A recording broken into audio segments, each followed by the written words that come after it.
Barrister Parvateesam. Narasapuram దగ్గర మొగల్తూరు మా కాపుర స్థలం. మా ఇంటి పేరు వేమురవారు. నా పేరు పార్వతీశం.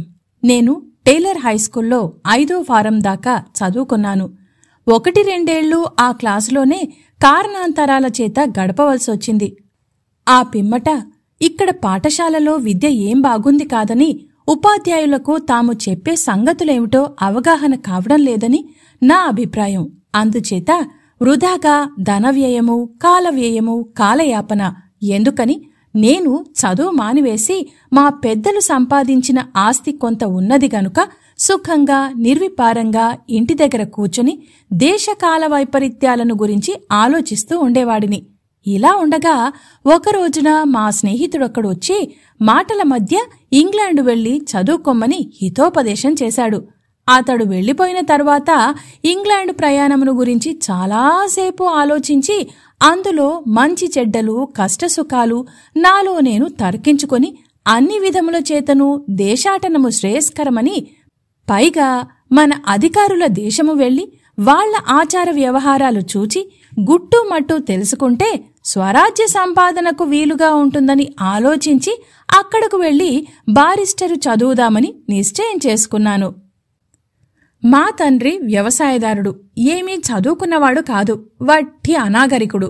అందుచేత ఇటువంటి విషయం ఆయనతో చెప్తే దీని సారస్యము గ్రహించలేడని ఆయనతో చెప్పకుండా ఒక స్నేహితుని దగ్గర కొంత సొమ్ము బదులు పుచ్చుకొని నరసాపురం వెళ్లి 4 రోజులలో వస్తానని ఇంటి దగ్గర చెప్పి బయలుదేరాను. ఇంగ్లాండు ప్రయాణమని చిన్నప్పుడు పుస్తకంలో చదివిన పాఠం వల్ల, తరువాత చదివిన భూగోళ శాస్త్రము వల్ల ఆ దేశానికి వెళ్లే మార్గము నాకు తెలుసును. కాని అక్కడకు తీసుకుని వెళ్లవలసిన సాధన సామాగ్రి ఏమిటో, అక్కడ ఎలా నడుచుకోవాలో తెలుసుకుందామంటే చెప్పడానికి ఎరిగి ఉన్నవాళ్లు ఎవ్వరూ లేకపోయినారు. నరసాపురంలో ఉన్న దొరలనెవరినైనా అడుగుదామా అంటే నా అజ్ఞానాన్ని చూచి వాళ్లు నవ్వుతారేమోనని వాళ్లనడగడం మానివేసి నా సహజ సూక్ష్మబుద్ధి ఉపయోగించి నాకు తోచిన వస్తువులు కొని ఇక్కడ నుంచి తీసుకువెళ్తే ఇంకా కావలసినవి త్రోవలోనో అక్కడకు వెళ్లిన తర్వాతనో కొనుక్కోవచ్చనుకున్నాను. అందుకని అనవసరంగా విశేషంగా డబ్బు ఇక్కడ ఖర్చు పెట్టకూడదనుకొని సూక్ష్మంలో తేల్చవలనని కావలసినవి ఏమిటా అని జాగ్రత్తగా ఆలోచించాను. ఎంతసేపు ఆలోచించినా సరిగ్గా ఏమీ తోచలేదు. ఏదో ఒక చివరి నుంచి ఆరంభిస్తే కావలసినవన్నీ తేలుతవి కదా అనుకున్నాను. అందుకని నిద్ర లేవడంతోనే కావలసిన సామాన్ల జాబితా రాసుకున్నాను. దంతావధానానికి 10 కచ్చికలు నలిపిన పొడుము, నాలుక గీసుకోవడానికి కాసిన్ని తాటాకు ముక్కలు, ఇత్తడి చెంబు. దంతావధానమైన తర్వాత స్నానం కదా అనుకున్నాను. అందుకవసరమైన ఒళ్ళు తుడుచుకోవడానికి 2 అంగవస్త్రాలు, స్నానాంతరము తలకు రాసుకోవడానికి సీసాలో పోసిన కొంచెం కొబ్బరి నూనె, తల దువ్వుకోవడానికి దేశవాళీ దువ్వెన, బొట్టు పెట్టుకోవడానికి కొబ్బరి చిప్పలో కొంచెం చాదు, ముఖం చూచుకోవడానికి పావలా పెట్టి చిన్న అద్దము. తరువాత ఆలోచించవలసినది దుస్తుల విషయం కదా. అందుకు నాకవసరమని తోచినవి 4 ట్విల్ షర్ట్లు, 2 టైలు, 2 మేజోళ్ల జతలు నూలువి, 3.5 పెట్టి బూట్ల జోడు. అక్కడ సూట్స్ అవసరము గనుకను, చలిదేశము గనుకను 15 రూపాయలు ఖర్చు పెట్టినా గుడ్డ కొంచెం బాగుండడం చేత కుట్టువాడు తన అవసరానికి కొంత మిగుల్చుకోవడం వల్ల నాకు చాలీ చాలకుండా తయారైన స్లాకుల సూట్లు 2.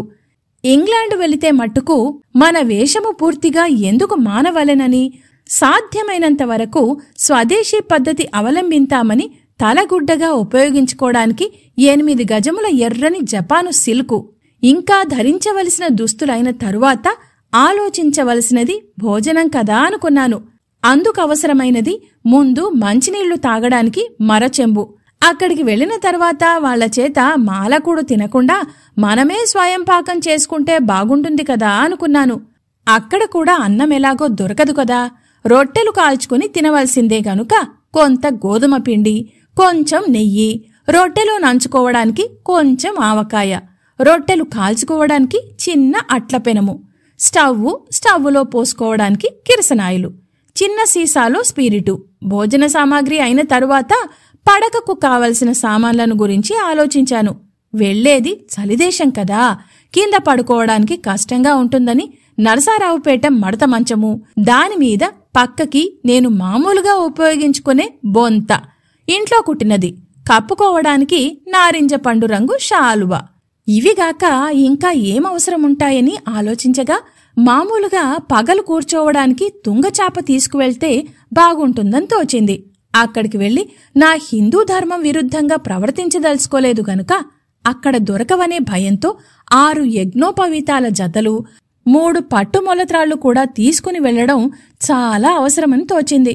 ఇంకా ఎంతసేపు ఆలోచించినా తీసుకుని వెళ్లవలసినవేవీ కనబడలేదు.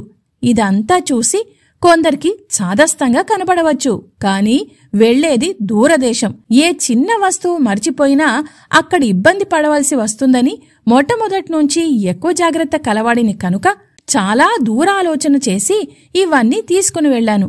ఇక ఈ వస్తువులన్నీ పెట్టుకోవడానికి ఎక్కడైనా కూలివాడు దొరికినా దొరకకపోయినా నేను తీసుకువెళ్లడానికి తేలికగా ఉంటుందని చిన్న సినారేకు పెట్టె చేయించి బంతిపువ్వు రంగు వేయించాను.